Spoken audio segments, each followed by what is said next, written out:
Hello everyone, Michael here for Tactica Imperialis. Welcome to today's video. Today marks the start of a brand new Age of Sigmar hobby series, and I've been looking forward to this. So those of you who've been following me on Twitter, there's a reason why following me on Twitter. It kind of has its perks, so shameless plug, link in the bottom of the description if you want to go and follow me there, is I've been working on a little project for Age of Sigmar. Well, I say little, it's going to be quite a bloody big project when it's done. And I decided that I was going to document it, as I usually do with hobby stuff, and I would show it to you guys. Because it's always fun to see where an army's going, and then it makes sense that in the battle reports you know where everything came from and how it came to be, and if there's any narrative going on, that also helps me contribute to as well. So, for those of you who didn't follow me on Twitter and don't know, the army I'm planning to collect is the Stormcast Eternals. Yep, I'm going with Stormcast, who are, when you actually read the book, a lot less Space Marine-y than anybody ever says they are. They're really not like Space Marines at all, not really. So, the less Sigmarine jokes we get, the better, but I can't stop you. I know what my comment section can be like with Age of Sigmar sometimes. Anyway, so I'm going to be working on this army, and I've already planned out most of the build. I've planned out, at the very least, the first 2,000 or 3,000 points of the build, so I know where I'm going with the army. And I've got a plan to take it further than that, so I've already bought a couple of units that will be for the later plan, because the current plan involves buying things that I don't really want to have with me at university in France. Again, for those who are out of the loop, I'm in France this year for my university, and that makes transport a bit more awkward because I can't just stick it in a box and stick it in the boot of my parents' car, and have it brought over. Oh no, it needs to be flown. Either that or take trains, but it's not really as well connected on the trains down here. So it's more a case of, because I don't want too many big fragile models or massive boxes that are going to take up a huge amount of space in my case, I'm only going to be buying a certain amount out here and then using the Christmas break to pick up my boxes that I'm going to need later. So, the current plan is for this series to be weekly. The plan is it will be a weekly series. It may end up being a bi-weekly series, just for the simple fact of I don't know how much time I'm going to have to get enough models done and to do enough battle reports to keep it ticking over, which is fine. Because I want to do battle reports. I've been to my local games workshop, and I've spoken to them, and they have given me permission to do battle reports, as long as my opponent is on board with it. So I can get battle reports to supplement this series. You can show you how the army is performing. But just for the sake of, I don't know how much time I'm going to have to buy models, and there's going to come a point where I'm going to hit sort of an upper threshold on models that I can have at one time. There may be a point where I have to knock the series down to being bi-weekly, or I start it bi-weekly, and that way I always have enough stuff. The other thing that I want to tell you about this series is I'm planning for it to be bilingual. For those of you who, again, don't know, I speak reasonable French. My French isn't, like, fluent, but I speak reasonable French. And because my battle reports are going to be almost certainly against French opponents, it makes sense for the video to be in French so I can talk to my opponent during the video. So the battle reports being in French is something that will happen. I'll be able to dub over them to get English versions out, so that's not a problem. So I can get you bilingual battle reports, no problem. But then I thought, well, why have bilingual battle reports and not a bilingual series? So I'm planning for the entire series to be bilingual. So you are watching the English version of this video, and tomorrow there will be a French version where we will go through exactly the same stuff. I don't think it will be quite the same wording because there's certain things I have to explain that I'm not as good at explaining because my language isn't that good. But you'll see the same models, you'll see the same basic discussions, and so you won't be missing out on much if you don't speak French. If you want to watch them and learn a little bit of the language and how it all fits together because you can sort of loosely translate, then by all means, I really encourage you to do so. But that's the plan. The series will be, on a Monday, you will get the English video, and on the Tuesday, you will get the French video. They'll be pretty much identical. They'll pretty much use the same clips, just with dubbed over translation for one of the two. Probably for the English version, just because the French version is easier for me to speak live in French than it is to create a dub and then do the English afterwards. So that, I think, is everything you need to know.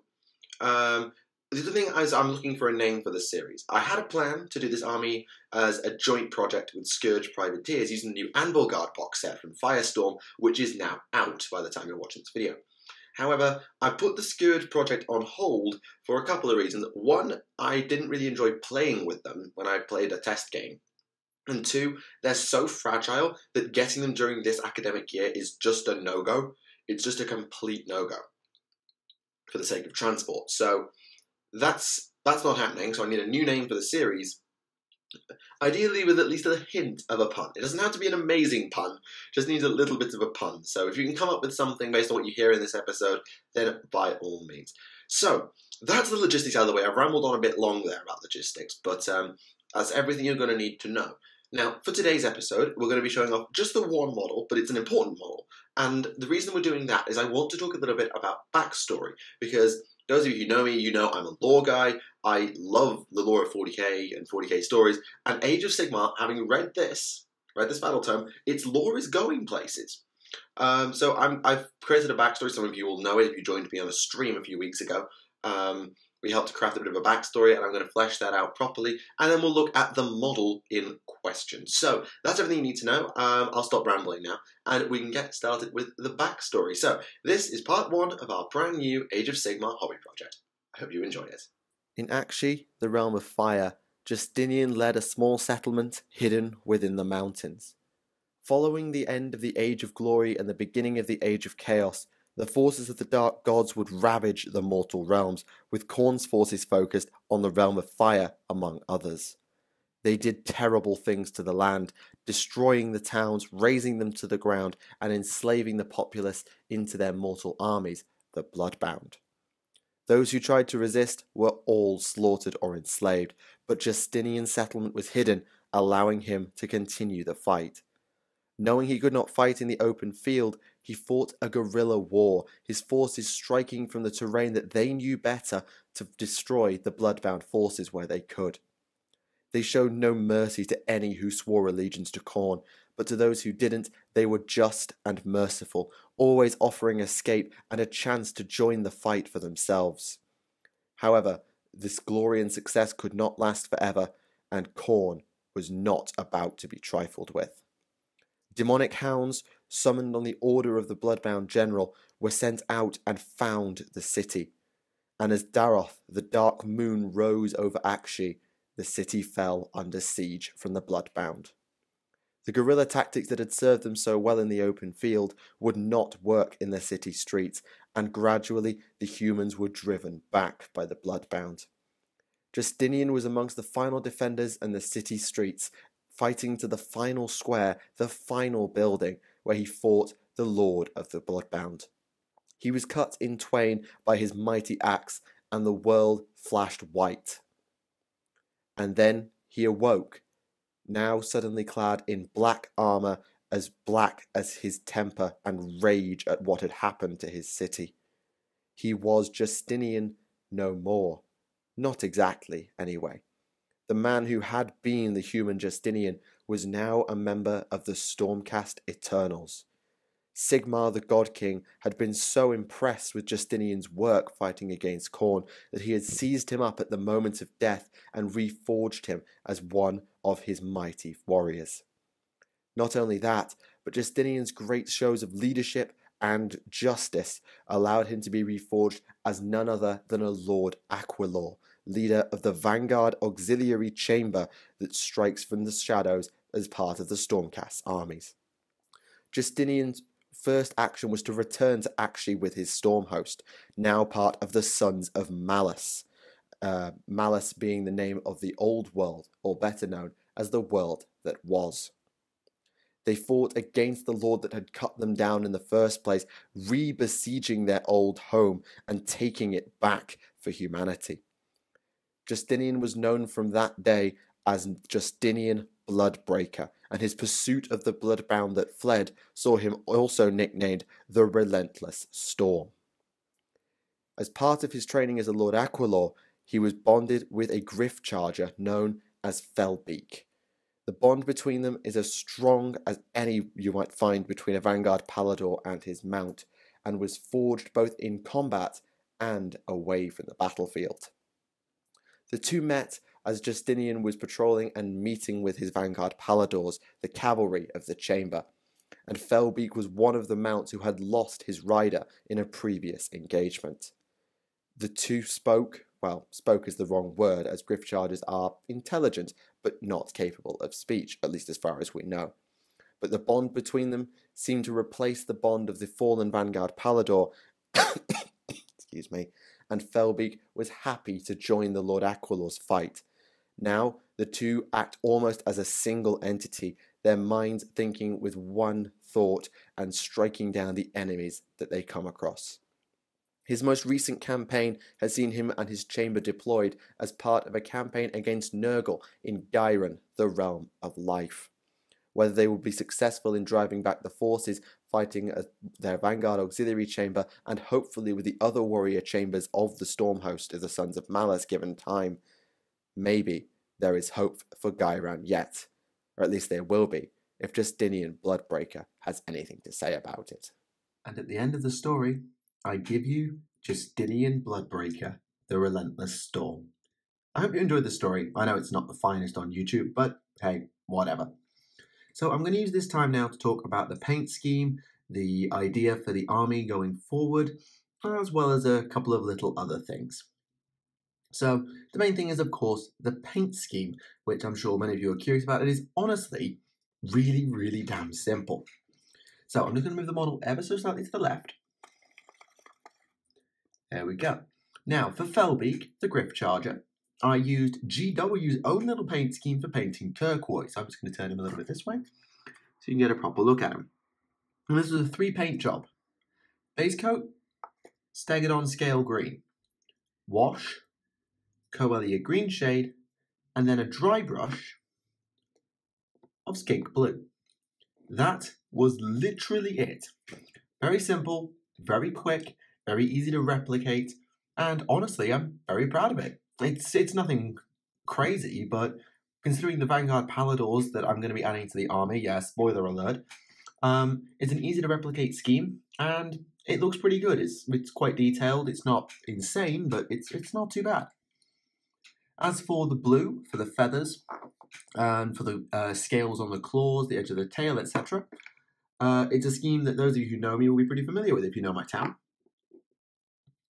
So, Cantor blue base coat with a wash of Nuln oil, but instead of an edge highlight of Lothern blue, I went with a general over highlight of a Crag blue. The Lothern blue is actually, I think it's back in England, and I thought it would be a bit too stark, a bit too bright, so I was quite happy to leave it off anyway. The red, which you can see on the top knot, the head armour, the crest, the back of the cloak, and the astral compass, was, again, a scheme that you're probably very familiar with. Nice and simple. It's a 3-paint job for my 1,000 Suns. We have corn red, again, non-oil wash, and then Mephiston red as the highlight. Yeah, everything was done in 3 paints or less. Every single thing. For the gold, we did, quite simply, again for my 1,000 Suns, Retributor armor. Now, I normally would do a wash of Reichland Flesh Shade at this point, but I definitely left that in England. So the wash I've got is Carroburg Crimson, the red wash, and it actually works all right. It's not a perfect swap for Reichland Flesh Shade, but it's not so bad. I might just turn it ever so slightly at this point. And then I did one of 2 things for highlights. With this guy, it was predominantly Auric Armor Gold, but I did also use Sigmarite in places that I will be using Sigmarite again throughout the project. You'll see it on a few later models. Now, the main thing I'm actually quite proud of is the black armor. I borrowed this off a friend. It's Kieran's paint scheme of how he does his black. So, it's base coat, obviously Abaddon black, with a dry brush of Mechanicus Standard Grey. A not crazy dry brush, but a dry brush nonetheless, which is then washed down with non-oil and left at that. No highlights, no edging, no anything. That's all it needed to be. I think there's a little extra grey on the face just to pick it out a little, but that's it. That's literally it. 3 paints per thing, generally, and I'm honestly all right with that. The silvers are a very similar idea. The fur, I'll explain it in more detail on a better model for it, though you can see it here. I'll explain it more next time because you get a better look at it and there's more models with it on. But yeah, that's basically the paint scheme. It's nothing crazy, but you know I'm not the greatest painter in the world. I don't need it to be winning any Golden Demon Awards. It looks tabletop worthy, and so it works for me. Now let's discuss the army.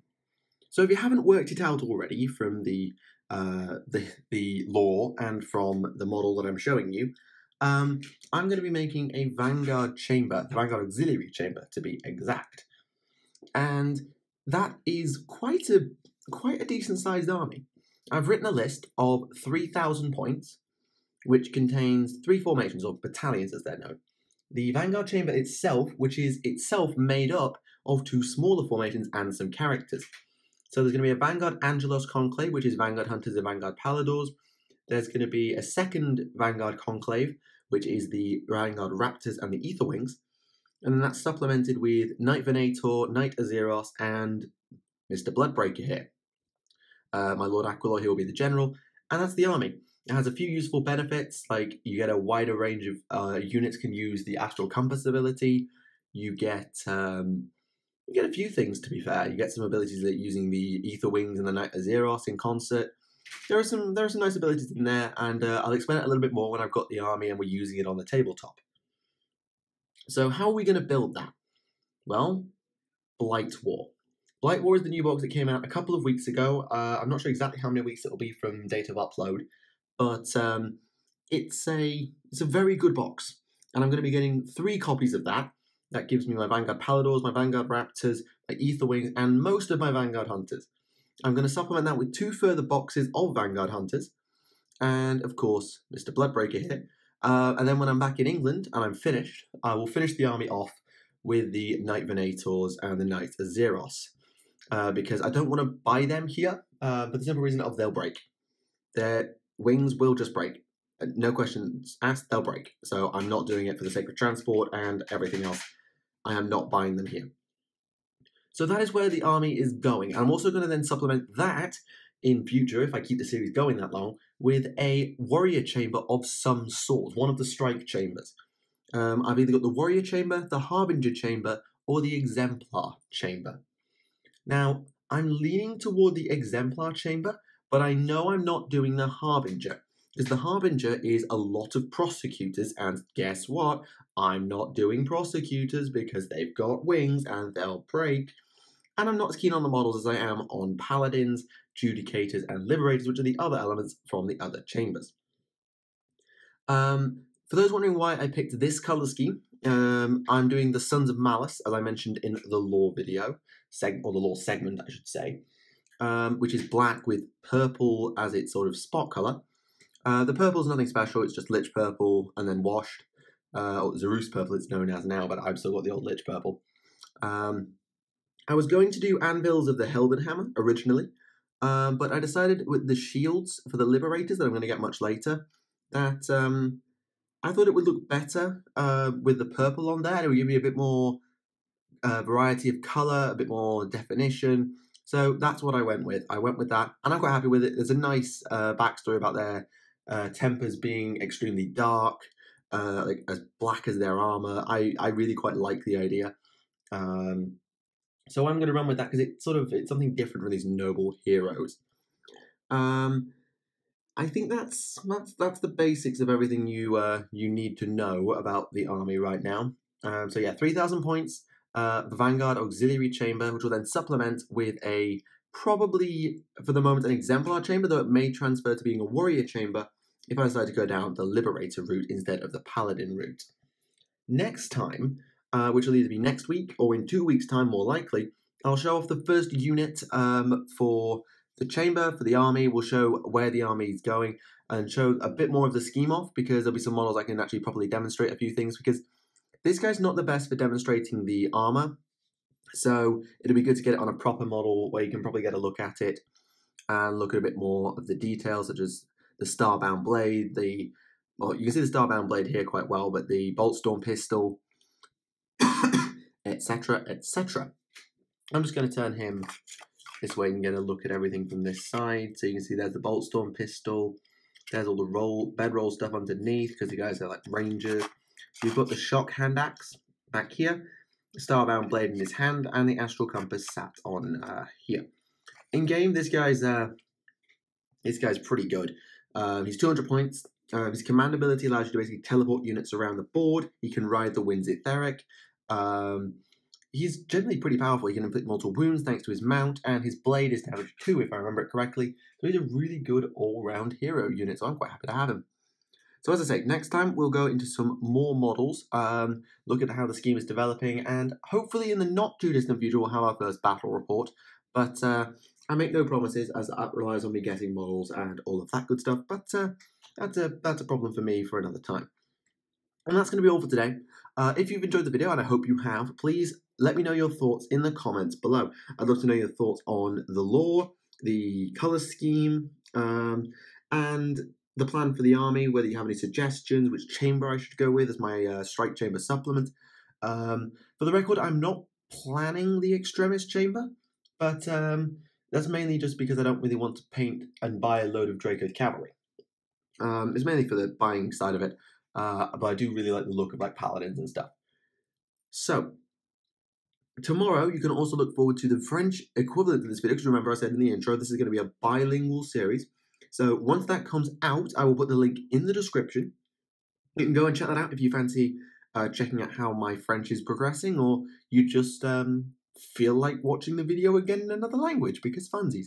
You might learn a few things along the way. So, that is all for today. Make sure, as I say, in the comments to leave me your thoughts, as well as suggestions for the name of the series, because I've got a couple of ideas, but I want to get your ideas as well. So let's come up with a collaborative effort. And if you join me on live streams, I'll more than likely be painting these guys.